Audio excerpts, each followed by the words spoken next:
Kisah ini melanjutkan episode sebelumnya, di mana Raja Anggakarna telah ditunjuk oleh Duryodhana sebagai panglima perang Kurawa untuk menggantikan Bhisma yang agung. Malam itu juga, Karna segera menemui Bhisma yang tengah terbaring di ranjang panahnya dan meminta restunya untuk memasuki medan peperangan keesokan harinya. Sementara itu di tenda Kurawa, Aswatthama meminta Duryodhana agar segera meminta maaf kepada gurunya dan mengangkat Guru Drona sebagai panglima perang Kurawa. Sangkuni pun membenarkan kata-kata Aswatthama bahwa kehadiran Guru Drona sangatlah penting bagi pasukan Kurawa. Raja Gandhara meminta agar keponakannya itu membujuk Guru Drona untuk membuat sebuah rencana pada pertempuran esok hari. Lebih lanjut Sangkuni berkata, sebuah sumpah hanyalah penawaran dalam hati, dan dalam medan perang tidak ada istilah tawar-menawar, melainkan sebuah serangan untuk kemenangan. Percayalah akan tipuan dari pamanmu ini. Di tengah perdebatan mereka, Raja Anggakarna datang dan mengutarakan keinginannya untuk mengalahkan Gandiwa milik Arjuna. Karna juga meminta agar temannya itu mau mengangkat Guru Drona sebagai panglima perang untuk menggantikan Bhisma yang agung. Di tempat lain, Guru Drona sedang mengamati senjata-senjatanya. Dalam hatinya, ia merasa sangat sedih harus meninggalkan medan peperangan ini. Namun ia harus pergi karena harga dirinya telah dilecehkan oleh Duryodhana.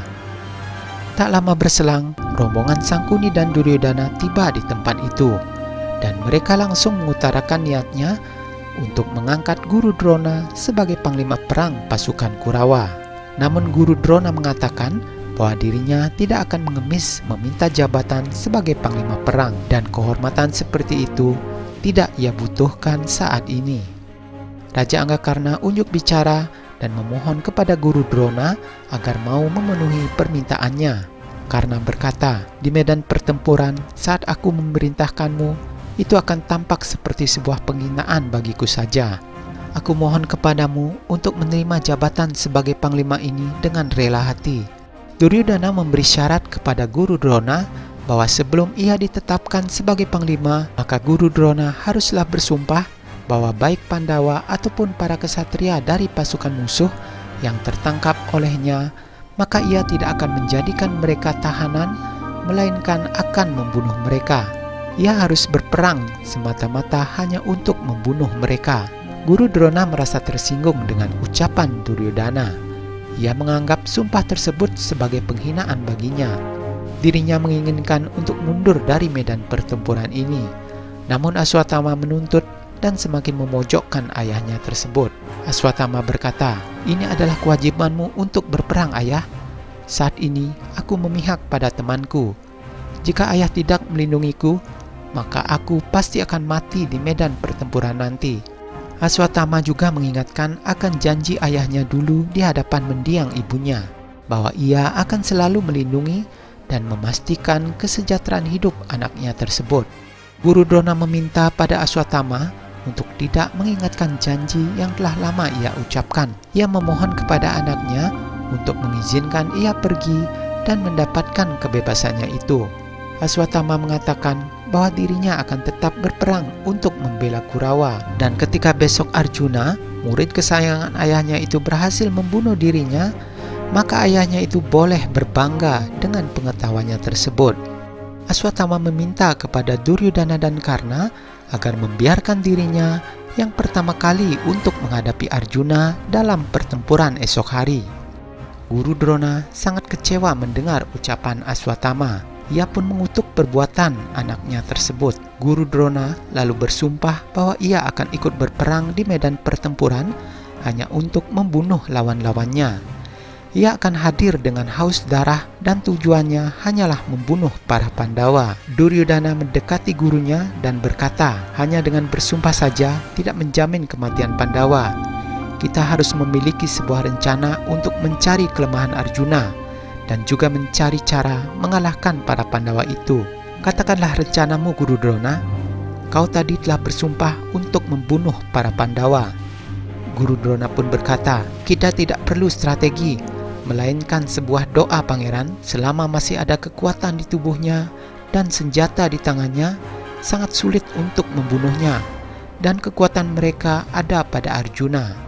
Duryodhana meyakinkan kepada gurunya tersebut bahwa besok di medan pertempuran Raja Anggakarna akan melawan Arjuna, karena itu merupakan tujuan satu-satunya. Perang hari ke-11, kedua pasukan telah siap untuk menyerang.